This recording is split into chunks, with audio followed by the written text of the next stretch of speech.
ಆತ್ಮೀಯ H16 news ಅರ್ಥಾತ್ ಚೇತರಾಮ್ ವೀಕ್ಷಕರೇ, ನಾನು ನಿಮ್ಮವ MI ಅಥವಾ ಮಲ್ಲಪ್ಪ ಜೊತೆ ಅವರು. ಆದ್ಮೇಲೆ ಈಗಾಗಲೇ ನಿಮಗೆಲ್ಲ ಗೊತ್ತದ, ನಾಡಿನ ತುಂಬ ಪುನೀತ್ ರಾಜ್ಕುಮಾರ್ ಹುಟ್ಟುಹಬ್ಬ ಆಚರಿಸ್ತಾ ಇದ್ದರು, 50ನೇದು. ಈ ವ್ಯಕ್ತಿ ಬಾಲ್ಯದಿಂದ ನೀವು ನೋಡಿದ್ದು, ಈ ವ್ಯಕ್ತಿ ಬೆಳೆದಿದ್ದು, ಶಕ್ತಿ ಆದದ್ದು ಆರಂಭದಲ್ಲೇನೋ ಅವರ ತಂದೆಯ ಪ್ರಭಾವ, ಅವರ ತಂದೆಯ ಒಂದು ಪ್ರಭಾವಳಿಗಳ ಜೊತೆಗೆ ಒಂದು ವ್ಯಕ್ತಿತ್ವ ಜೊತೆಗೆ ಜನಸಾಮಾನ್ಯರಿಗೆ ಗೆಲ್ಲುವಲ್ಲೇ, ಅಭಿಮಾನಿ ದೇವರುಗಳನ್ನು ಗೆಲ್ಲುವಲ್ಲೇ ತಂದೆಯ ಆಶೀರ್ವಾದ ಸಾಕಷ್ಟಿದ್ದರು. ನಂತರದಲ್ಲಿ ತನ್ನ ವೈಯಕ್ತಿಕ ಗುಣಗಳಿಂದ ಸಹಿತ ಇವತ್ತಿಗೂ ಅವ್ರ ತಂದೆಗಿಂತ ಹೆಚ್ಚಿಗೆ ನೆನಪಿನಲ್ಲಿದ್ದಾರೆ ಈ ನಮ್ಮ ಪುನೀತ್ ರಾಜ್ಕುಮಾರ್. ಪುನೀತ್ ರಾಜ್ಕುಮಾರ್ ಬಗ್ಗೆ ಎಷ್ಟು ಮಾತಾಡಿದರೂ ಕಡಿಮೆ, ಯಾಕಂದರೆ ಆ ವ್ಯಕ್ತಿತ್ವ ಅಂಥದ್ದು. ನಟನಿಗಿಂತ ಹೆಚ್ಚಿಗೆ ಆ ವ್ಯಕ್ತಿಯಲ್ಲಿ ಇರುತ್ತಿರುವಂಥದ್ದು, ಇನ್ನೊಬ್ಬರಿಗೆ ಕೊಟ್ಟು ಬದುಕುವಂಥದ್ದು, ಇದು ಅವರ ದೊಡ್ಡ ಗುಣ. ನಿಜವಾಗಿಯೂ ಇದು ಅಪರೂಪವಾದಂಥ ಗುಣ. ಇಂಥ ವ್ಯಕ್ತಿ ಇವರು. ಡಾಕ್ಟರ್ ರಾಜ್ಕುಮಾರ್ ಅವರ ಸಂತಾನ, ಪುತ್ರ, ಕಿರಿಯ ಮಗ, ಇನ್ನೂ ಏನೇನು ಎಲ್ಲ ಇದ್ದರೂ ನಿಗರ್ವಿ. ಆರಂಭದಲ್ಲೇನೋ ಒಂದಿಷ್ಟು ಆರೋಪ ಪ್ರತ್ಯಾರೋಪ ಕೇಳಿಬಂದಿದ್ರು, ವಯಸ್ಸಿನ ಅಥವಾ ಒಂದು ಪರಿಸರದ ಪ್ರಭಾವದಿಂದ ಏನೋ ಆಗಿರ್ಬೋದು. ಬಟ್ ಅವೆಲ್ಲ ಇವತ್ತು ನಗಲಿನಾಗೆ ಅವ್ರ ದೊಡ್ಡ ವ್ಯಕ್ತಿತ್ವ ಬೆಳೆದಿತ್ತು. ಬೆಳಗಿಂತಲೂ ಹೆಚ್ಚು ಮೇರು ನಟ ಡಾಕ್ಟರ್ ರಾಜ್ಕುಮಾರ್ಗಿಂತಲೂ ಹೆಚ್ಚಿಗೆ ಬೆಳೆದಿದ್ದು. ರಾಜ್ಕುಮಾರ್ ಅವರು ಮೇರು ನಟರು ಜೊತೆಗೆ ಮಹಾನ್ ಕಲಾವಿದರು, ಅದರಲ್ಲಿ ಎರಡು ಮಾತೇ ಇಲ್ಲ. ಕನ್ನಡದ ಅಪರೂಪದ ಕಲಾವಿದರು. ಇನ್ನೊಂದು ನಂತರ ಬರೋದು ಎಂದೋ ಏನೋ ಗೊತ್ತಿಲ್ಲ. ಅದೇ ರೀತಿ ಪುನೀತ್ ರಾಜ್ಕುಮಾರ್ ಅವರ ವ್ಯಕ್ತಿತ್ವ ಕೂಡ ಇನ್ನೂ ಅಂಥದ್ದೇ ಆಗ್ತಿತ್ತೇನೋ ಕಲಾಕಾರಿಕೆಯಲ್ಲಿ.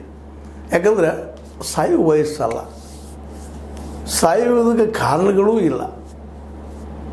ಒಮ್ಮೆ ಏನು ಅನ್ನಿಸ್ತದಂದ್ರೆ, ಅತ್ಯಂತ ನೋವಿನ ಸಂಗತಿ ಏನು ಅನ್ನಿಸ್ತದಂದ್ರೆ, ಅತಿ ವ್ಯಾಯಾಮ, ಅತಿ ತನ್ನ ಶರೀರ ಬಗ್ಗೆ ಕಾಳಜಿ ಅಪಾಯಕ್ಕೆ ಕಾರಣ ಆಗ್ತದೇನೋ ಅನ್ನೋಂಥ ಒಂದು ಪ್ರಶ್ನೆ ಈ ನಮ್ಮ ಪುನೀತ್ ಅವರ ಸಾವಿನಿಂದಾಗಿ ನಮ್ಮ ಎದುರಿಗೆ ಬಂದಿರ್ತದೆ. ಇವತ್ತಿಡೀ ನಾಡಿನ ತುಂಬ ಪ್ರತಿ ಊರಿನಲ್ಲೂ ಪ್ರತಿ ಹಳ್ಳಿಯಲ್ಲೂ ಪುನೀತ್ ರಾಜ್ಕುಮಾರನ್ನು ನೆನೆಸುವಂಥದ್ದು.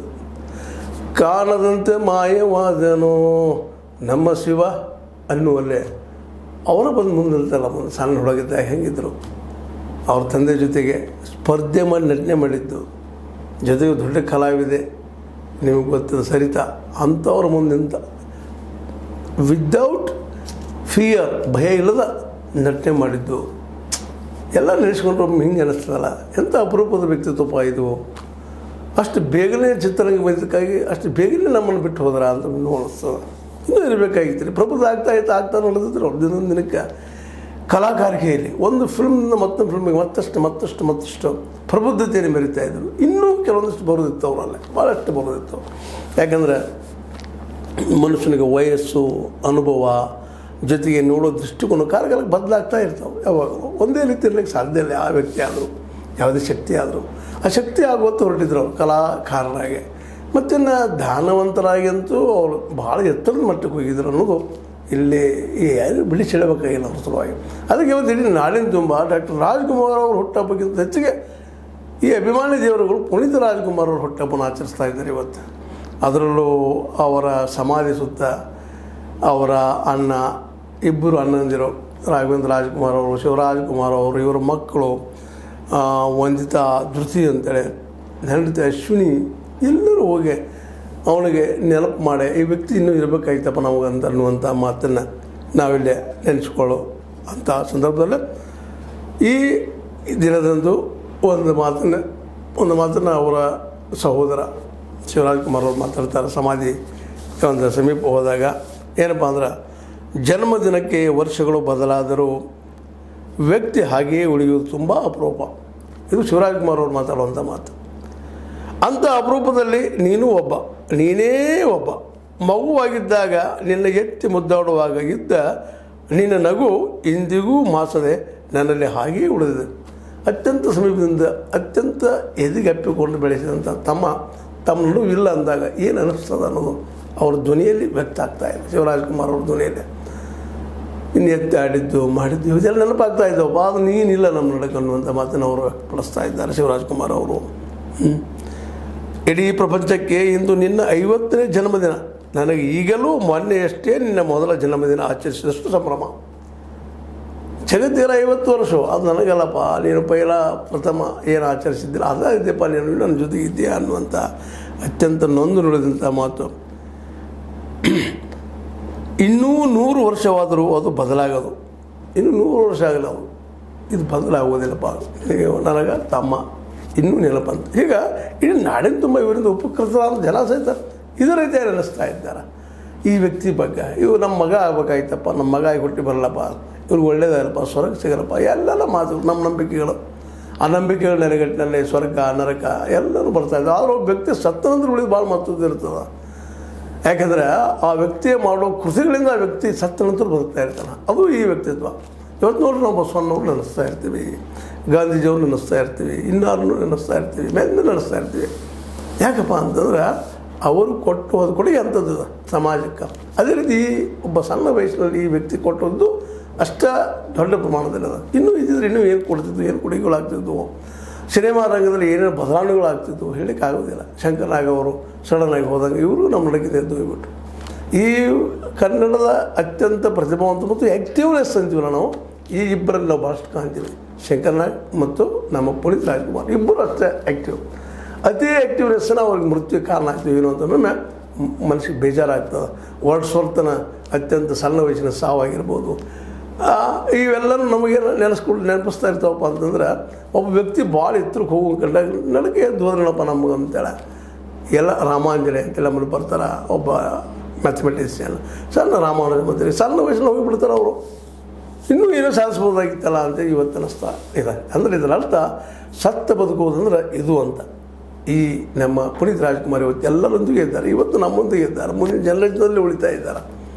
ಏನು ಅವ್ರ ಸಲುವಾಗಿ ಸಂಭವ, ಎಷ್ಟು ನೆನಪುಗಳು, ಎಷ್ಟು ಅವರಿದ್ದ ಸಣ್ಣ ಜೀವನದಲ್ಲಿ ಎಷ್ಟೆಷ್ಟು ಸಾಧನೆ ಮಾಡಿದರು ಅಂತೇಳಿ.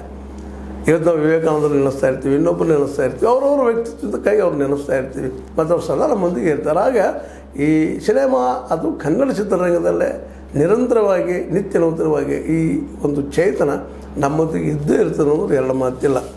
ಅವ್ರ ಬಗ್ಗೆ ಎಷ್ಟು ಮಾತಾಡಿದ್ರು ಕಡಿಮೆ. ಅವರು ಒಂದು ಫಿಲ್ಮ್ ನೆನಪು ಮಾಡಿಕೊಂಡಾಗ ಭಾಳ ಒಂದು ಕೆಲವು ಅವ್ರ ದೃಶ್ಯಗಳು ಬರ್ತಾ ಇದ್ದಾವೆ.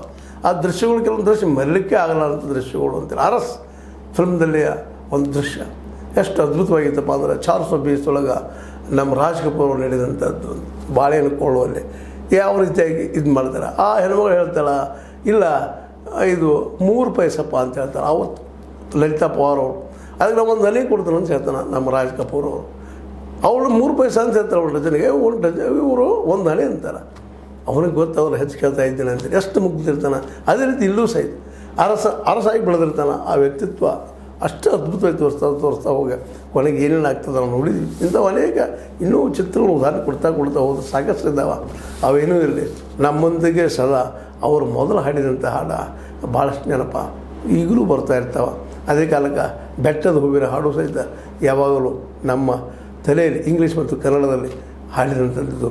ನಿಜವಾಗಿಯೂ ನಾವೆಲ್ಲರೂ ಈ ಒಂದು ವ್ಯಕ್ತಿತ್ವ, ಈ ಅದ್ಭುತ ಪುಟ್ಟ ವ್ಯಕ್ತಿತ್ವ ನಮ್ಮಿಂದ ಎತ್ತು ಹೋಗಿದ್ದು ಇವತ್ತಿಗೂ ಅವರು ಅವರ ವರ್ತನೆಯಿಂದ ಅವರ ಚಿತ್ರನಟನೆಯಿಂದ ನಮ್ಮೊಂದಿಗಿದ್ದಾರೆ ಅನ್ನೋದು ಹೇಳಿದ್ರೆ ಒಂದು ಬಾಲಿಶ್ ಅನ್ನಿಸ್ತದೆ. ಬಟ್ ಅವರು ಬಾಲಿಶ್ ಅಲ್ಲದು, ನಿಶ್ಚಿತವಾಗಿಯೂ ನಮ್ಮ ಒಳಗಿನ ನಮ್ಮ ತನವನ್ನು ಎಚ್ಚರಗೊಳಿಸುವಂಥದ್ದು ಮತ್ತು ಸಜ್ಜನಿಕೆನ ಎಚ್ಚರಗೊಳಿಸುವಂಥದ್ದು. ಯಾಕಂದ್ರೆ ಮನುಷ್ಯ ಯಾವ ರೀತಿ ಪರಿಣಾಮ ಮಾಡ್ತಾರೆ ಮುಂದಿನ ಜನಾಂಗದ ಮೇಲೆ ಅನ್ನೋದು ಭಾಳ ಮಹತ್ವದಿರ್ತದೆ. ನಮ್ಮಲ್ಲಿ ಒಳ್ಳೆಯತನವನ್ನು ಜಾಗೃತಿ ಮಾಡೋದಿರ್ತದಲ್ಲ ಅದು ದೊಡ್ಡ ವ್ಯಕ್ತಿತ್ವ. ಅದನ್ನು ಇವತ್ತು ಪುನೀತ್ ರಾಜ್ಕುಮಾರ್ ಅವರು ಮಾಡಿದ್ದಾರೆ. ಇಂಥ ಅನೇಕ ಅದ್ಭುತ ವ್ಯಕ್ತಿತ್ವಗಳಲ್ಲಿ ಒಂದಾಗಿ ಹೋದಂಥ ನನಗಿಂತಲೂ ಕಿರಿಯ, ನಮ್ಮ ತಮ್ಮನಿಗಿಂತಲೂ ಕಿರಿಯ ಅನ್ನುವಂಥ ಮಾತನ್ನು ಹೇಳ್ತಾ ಇದ್ದ ನಮ್ಮ ತಮ್ಮಪ್ಪ ಇವರು ಅನ್ನುವಂಗೆ ಪ್ರತಿ ಮನೆಯ ಮಗನಂಗೆ ಅನಿಸಿದಂಥ ಪುನೀತ್ ರಾಜ್ಕುಮಾರ್ ಅವರ 50ನೇ ಜನ್ಮದಿನದಂದು ಅವರ ಆತ್ಮಕ್ಕೆ ಚಾನ್ಸ್ ಸಿಗಲಿ. ಯಾವುದು ಇದು ಮಾತಾಡ್ತಾ ಇರೋದ್ರಲ್ಲಿ ಬೇಕಾಗಿಲ್ಲ. ಅವ್ರ ನೆನಪು ನಮ್ಮ ಜೊತೆಗಿರಲಿ. ಯಾಕಂದರೆ ಸತ್ತು ಬದುಕೋದಂದ್ರೆ ಇದೇ ಇರಬೇಕು ಅಂತ ಹೇಳ್ತಾ ನಾನು ಅನಿಸಿದ ಕೆಲವು ಮಾತಾಡಿದ್ದೀನಿ. ದಯವಿಟ್ಟು ಇದನ್ನು ನೋಡಿ ಆನಂದ ಪಡಲಿ, ಸಂತೋಷ ಪಡಲಿ, ಜೊತೆಗೆ ನಿಮ್ಮೊಂದಿಗೆ ಪುನೀತರನ್ನು ಇಟ್ಕೊಂಡು ಹೋಗಲಿ ಅಂತ ಹೇಳ್ತಾ, ಹೇ ಸೀತಾರಾಮ, ಸತ್ಯದ ಗೈಗಿನಲ್ಲಿ ವಂದನೆಗಳು.